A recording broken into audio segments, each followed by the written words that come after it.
كميت وعلو تخاتتلتي مدبات مقالح سبورت نلوم عارب 29 قنبت زدالنا يو كالايزور تحست علتا وزيانات سبورت حيزنا تقربنا لنا مكتتالكم بأخبرات نعدم ፍጻሜ ቻምፒየንስ ሊግ አውሮፓ 2026 ኣብ ቡዳፔስት ፑስካስ አሬና ዓቢናይ ፍልስፍና ግጭት ኩሉ ትጽቢት ዝግበረሉ ጸወታ ክብራ ንምክልኻል ፓሪስ ሰንት ጀርመን ምስታ ዘውዲ ፕሪሚየር ሊግ ዝደፈት አርሰናል ክጻወታየን እቲ ዓብ ጸወታ በመሰረት መለክዒታት ኦፍታ ፒኤስጂ ክብራ ንምዕቃብ 56 ሚታዊት ዕድል በመሓዝ ብቁርብ ተፈታዊት ከናቅጣቱን ከላ አርሰናል ድማ ታሪኻዊ ዳብል ዋንጫ ናይ ምዕዋት ተኽኡላ 44 ሚታዊት ተዋሂቡ ኣሎ አሰልጣኒ ሉዊስ ኤንሪኬ ዝመርሓ ፒኤስጂ 44 ሾትታት በመምዝጋብ 298 ጠቕላላ ፈተነታት በመክያድ ልዕሊ 9800 ኳዓሳሱ በመቕባል ነዚ ውድድር ትመርሖላ ኣብ ሓደ ጸወታ ድማ ብዘደንጹ ማእከላይ ገምጋም ዳርጋ 65 ሚታዊት ተቐጻጺራ ክትወጽእ ክኢላያ በአንጻርና እዚ አሰልጣኒ ሚኬል አርቴታ ዝዕልም አርሰናል ኣብ አውሮፓ ዝሓየለ ናይ ምክልኻል ብቕዓት አለን ኢላ ትምካሕ ጋንቲያ ኣብ ሙሉእ ዓመት ስፖርት ኣብ ቻምፒየንስ ሊግ አውሮፓ 6 ሾትታት ጥራሕ ክምዝገባ እንከሎ 9 ጸወታ ድማ ሾቶ ከይተመዝገባ ወጽያላ ኣጥቃዒ ክቫራትስኬልያ አንጻር ናይ የማን ምክልኻል አርሰናል ከጸግም ዝኽእል ኣጥቃዒ እዚ ጆርጂያዊ ናይ ክንፊ ተጻዋታይ 10 ሾቶታትን 6 አሲስትን ብምዝጋብ ብሉጽ ተጻዋታይ ናይ ዝውድድር ኮይኑ ዘሎ ተጻዋታይ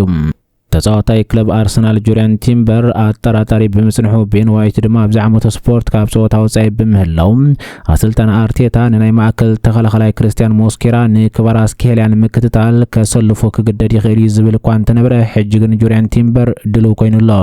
እዚ ከምዚል እናሃለወ ማእከል ሜዳ ንምቁጻር ዝግበር ወግ ዴክላን ራይስ ምስ ማርቲን ዚቦመንደ ወይካ ምስ ሉዊስ ስኬሊ ብምዃን ነቲ ቢቪቲኒያን ጆን ኢቨዝን ዝምራሕ ኣብ ምሕላፍ ኩዕሶ ዝሓየለ ሞተር ማእከል ሜዳ ፒኤስጂ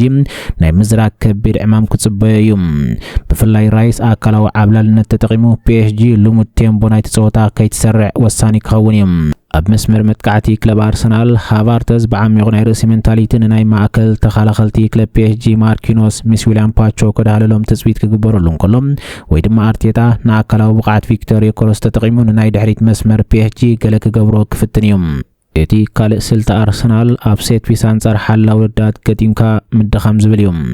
አርሰናል ነቲ ዕጽዋን ምስባር ቀንዲ መንገዲ ኣብ ትፍሉጥ ናይ ሞታት ኳዓሳስ ወይካ ሴት ፒስያ ክትምርኮስ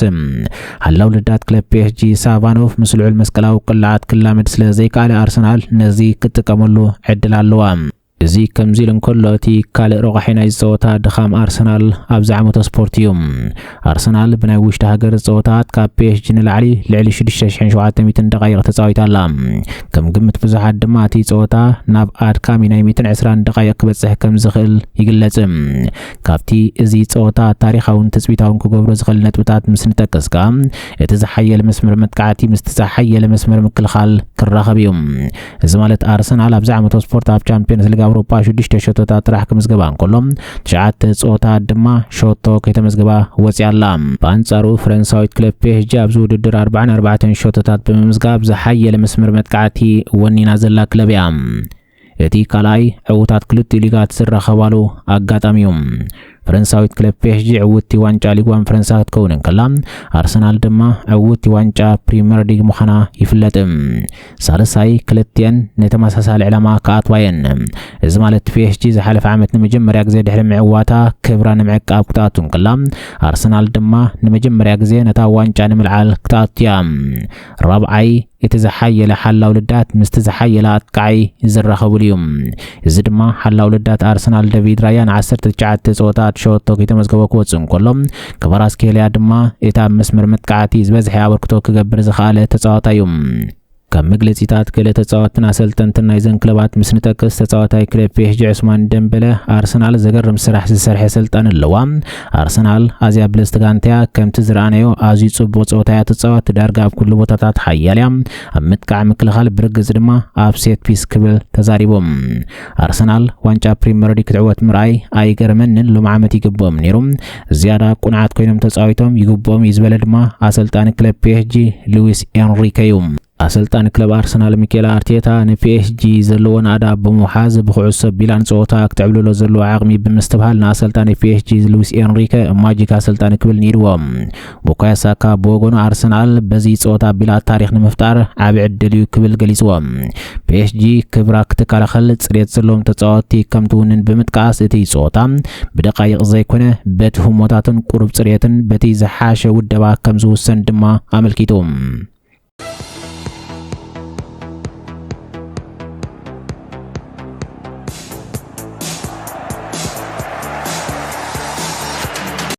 እስፓኛዊት ክለብ አትሌቲኮ ማድሪድ ነቲ ባርሴሎና አጥቃይ ሁሊያን አልቫሬዝን ምዕዳግ ዘቅርበቶ ቀዳማይ ጨረታ 100 ሚሊዮን ዩሮ ዝበጽሕ ውስን ዋጋ ነጺጋቶ ከም ዘላ እኳ ተገልጸ።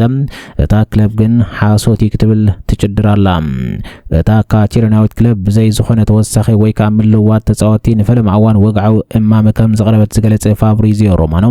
እቲ ወዲ 26 ዓመት አርጀንቲናዊ አጥቃይ ብግልጽ ክወጽእ ናብ ካምፕ ኑ ክሳገር ክደሊ እንከሎ አትሌቲኮ ማድሪድ ግን በቲ ኩነታት አዝያ ከም ዝተባሳጨወትን በትዋጋውን ዕግብቲ ከም ዘይኮነት ይሕብርም።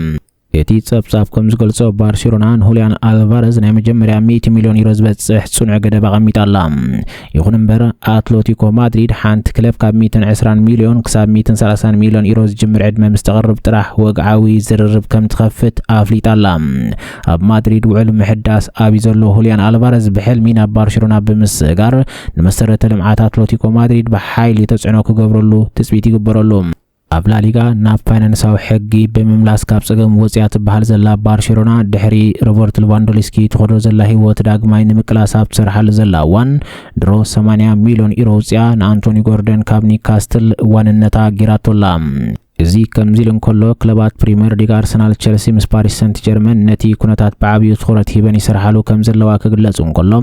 ይኹን እምበር ምዚ ተጻዋታይ ቅርበት ዘለዎ ምንጭታት ከም ዘረጋገጽዎ ንጹር ምርጩ ኣብ ስፓኛ ምጽናሕን ማልያ ብላውራግና ክለብስ ምዃኑን ይረጋግጹ። ባርሴሎና ዝተመሓየሸ ጨረታ ብኸመይ ክትቅርብ እያ ዝብል ዜና ኣብ ዝመጽእ መዓልታት ክዝርጋሕ ትጽቢት ኣሎ። ይኹን እምበር ኣብ ማስዮም ዝወጹ ዘለዉ ዜናታት አትሌቲኮ ማድሪድ ነታ ሞንጎ ሁሊያን አልቫሬዝ ምስ ባርሴሎና ዘሎ ናይ ምስጋር ወረታት ነጺጋ ነዚ ተጻዋታይ ዝኾነ ይኹን ዕድመ ከም ዘይመጻን ኣብ አትሌቲኮ ሕጉስ ምዃኑን ገሊጻ። እታ ክለብ ቅድሚ ሒደት ሰዓታት ኣብ ወግዓዊ መርበብ ሓበሬታ ከም ዝገለጸቶ ካልእ ኣካታዒ መግለጺ ብምውጻእ ንፋብሪዚዮ ሮማኖ ሓሳዊዩ ክትብል ከሲሳቶም። እቲ ኣገራሚ ኮይኑ ዘሎ ግን ናይ ያማል፣ ራፊንሃ፣ ፔድሪ ባዕላ ዘዳለወቶ ስእሊ ሄርዊጎ ክትብል ጽሒፋትሉ። እዚ ናይ ሓሶት ጽሑፍ ንምፍጣር ድማ 5 ደቂቕ ጥራሕ ከም ዝወሰደልና ነዘኻኽር። ሓቅታት ክቕየሩ ኣብ ዝኽእሉሉ እዋን ኢና ንነብር ዘለና። ኩሉ ትርእይዎ ይትእመኑ፣ ብፍላይ ድማ ምስ ባርሳ ዘተሓሕዝ ክመጽእ እንከሎ ኣይትእመኑ ክትብል ለጢፋ።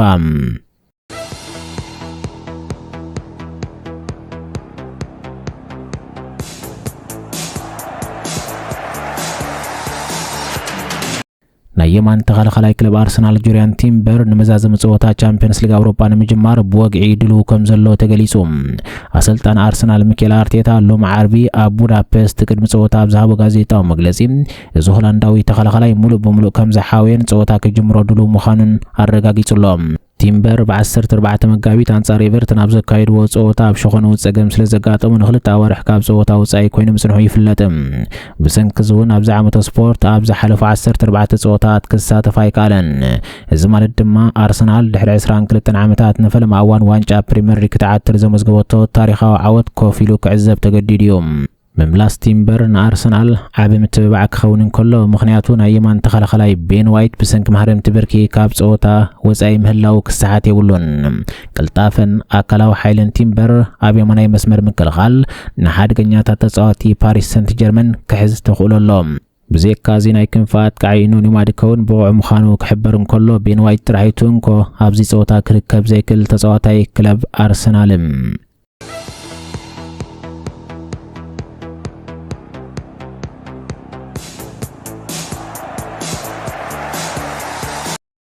እንግሊዛዊት ክለብ ቸልሲ ምስ ስፓኛዊት ክለብ ሪያል ማድሪድን ጀርመናዊት ክለብ ባየር ሙኒኽን በመኻን ተኸላኸላይ ክለብ ሊቨርፑል ኢብራሂማ ኮናተን ምፍራም ኣብ ጭቡጥ ዝርርብ ከም ዝኣተዋ ካብ ፈረንሳዊት ማዕከን ዜና ሊክ ብዝተዘርግሐነት ዝኾነ ጸብጻብ ኣመልኪቶም እዚ ወዲ 27 ዓመት ናይ ማዕከል ተኸላኸላይ ምስ ሊቨርፑል ብዘጋጠመ መዋቕራዊ ፋይናንሳዊ ዘይምርድዳእ ሙሉእ ብሙሉእ ድሕሪ ምፍራሱም ካብ ሓደ ሓምለ ነፃ ክኸውን እዩ ኢብራሂማ ኮናተ ምስ ሊቨርፑል ብዛዕባ ሓድሽ ውዕል ካብ ዝዛረቡ ኣስታት ሓደ ዓመት ኣቕፂሩ ነይሩ እዩ ኣብ ነውሓት ግዜን ደሞዝን ብሰንኪ ክፍሊት ወኪልን ናይ ምፍራም ቦናስ ክሳምዑ ብዘይምኻሎም ግን ካብ አንፊልድ ከም ዝወፅእ ተረጋጊጹሎም ሪያል ማድሪድ ንኣዋርሕ ርክባት ብምግባር ነቲ ምስከም በዓል አንቶኒ ሩዲገርን ኪልያን ኤምባፔን ዝኣመሰሉ ተጻዋቲ ብነፃ ብምስጋር ዝረኸበቶ መኽሰብ ክደግሞ ትፍትናላ ናይ ቡንደስሊጋ ክለብ ባየር ሙኒኽ ብወገና ነዚ ተኸላኸላይ ንምስጋር ኣበርቲዓ ትደፍእ ከም ዘላ ይዝግለጽ ቅድሚ ሕጂ ኣብ ቡንደስሊጋ ምስ አርቢ ላይፕዚግ ኣብ ዝነበረሉ እዋን ባየር ሙኒኽ ንኢብራሂማ ኮናተ ከተፈርሞ ፈተነ ካይዳ ነይራያ ካብዚ ብተወሳኺ ኣብ ትሕቲ ኣሰልጣኒ ቻቢ ኣሎንሶ ቸልሲ ዝመጽእ ዓመተ ስፖርት ኣብ ናይ ኣውሮፓ ውድድር እኳ እንተዘየላ ዕድላ ክትፍትን ከምኡ ድማ ኣብቲ ብንኣሽቱ ተጻወቲ ተታሒዙ ዘሎ ናይ ድሕሪት መስመራ ዘድሊ ኣካላዊ ብቕዓትን መሪሕነትን ክትውስኽ ሓሳብ ከም ዘለዋ ይግለጽ ሪያል ማድሪድ ዝሓለፈ ክራማት ብቕጽበት ንምፍራም ናብ ሊቨርፑል ቀሪባ ነይራያ ሊቨርፑል ኣስታት 50 ሚልዮን ዩሮ ክትሓትትን ከላ ማድሪድ ድማ ልዕሊ 25 ሚልዮን ዩሮ ክትከፍል ከም ዘይትኽእል ኣፍሊጣያ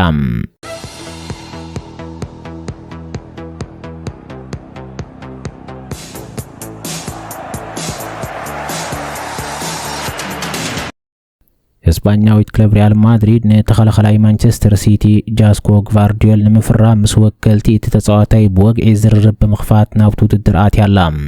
ሪያል ማድሪድ ነዚ ወዲ 24 ዓመት ክሮኤሽያዊ ተጻዋታይ ኣሰጋጊራ ኣብ ምክልኻላዊ ውፅኢታዊ ዝኾነ ሓይሊ ክታንጽ ልዑል ተገዳስነት እኳ እንተለዋ እዚ ስምምዕ ግን ሩኡይ ፋይናንሳውን ተወዳዳርን መሰናኽላት ከጋጥሞ እዩ እቲ ዜና ከም ዝገልጾ ወኪል ግቫርዲዮል ካብ ማን ሲቲ ክወጽእ ብንጥፈት ይደፍእ ከም ዘሎን ናብ ሪያል ማድሪድ ብምብጻሕ ኣብ ሲቲ ዘለዎ ልዑል ደረጃ ኣብ ግምት ብምእታው ንቦርድ እታ ክለብ ከም ዝተላዘቦ ይግለጽ ቀዳማይ መስመር ማለት ናይ ድሕሪት መስመር ምድልዳል ብማድሪድ ቀዳምነት ዝወሃቦ ዘሎ መደብ እዩ ይኹን እምበር ቀጥታዊ ስጉምቲ ክውሰድ ንምእማኑ ዘጸግም ክቡር ክኸውን እዩ ግቫርዲዮል ክሳብ 2028 ውዕል ኣለዎ ስለዚ ማንቸስተር ሲቲ ክትሸጦ ቅጽበታዊ ጸቕጢ ስለዘይብላ ኣጽኒዓ ክትጸንሕ ትጽቢት ይግበረላ ካብ 75 ሚልዮን ክሳብ 90 ሚልዮን ዩሮ ንላዕሊ ክፍሊት ክትሓትት ምዃና ድማ እቲ ጸብጻብ የረድእ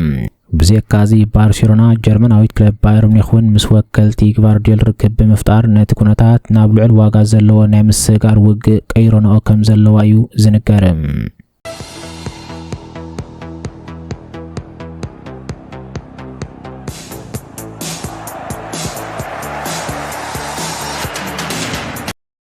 ኣብ መወዳእታ ኣብዚ ዓመት ካብቲ ዝዓበየ ሊግ ወሪዳ ዘላ ወልቭዝ ኒኪራን ትሪፐር ብነፃ ንምፍራም ሙሉእ ብሙሉእ ኣብ ስምምዕ በፂሓ ከም ዘላ ተገሊጹ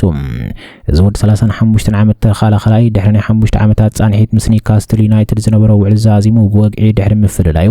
ነዚ ምስጋር ክፍጸም ብቓል ስምምዕ ገይሩሎም ጸብጻባት ምስጋር ከም ዝሓብርዎ ኣብ መንጎ እቲ ተጻዋታይ ነታ ክለብን ውልቃዊ ውዕላት ሙሉእ ብሙሉእ ተዛዚሙሎም ክሳብ ክራማት 2028 ኣብ ሜዳ ሞኖሊክስ ዘጽንሖ ናይ 2 ዓመት ውዕል ተወሳኺ ን30 ዓመት ድማ ናይታ ክለብ ኣማራጺ ስምምዕ ተገይሩሎም ወልቭዝ ናብ ታሕተዋይ ዲቪዥን ድሕሪ ምውራዳ ሙኩራት ኣብ ፕሪምየር ሊግ ወይ ካብቲ ሃገር ዝጻወቱ ተጻወቲ ቀዳምነት ትህባላ እቲ ዕላማ ንትሪፐር ብፍላይ ኣብ መቐየሪ ክዳን ከም ወሳኒ መራሕን ተሰካሚ ሰንደቕ ዕላማን ናይታ ክለብ ኮይኑ ክመርሕ ዕድል ክትበያ ስለምክትታልኩም ነመስግን ሕጂ ዝበልናይ መደባት ስፖርት ነዞም ክንከታተሎም ዝጸንሐና ይመስሉ ነይሮም ኣብ ዝቕጽል መደብ ብኻልእ ትሕዝቶ ክሳብ ንረኸብ ሰላም ወሰናይ ንኹልና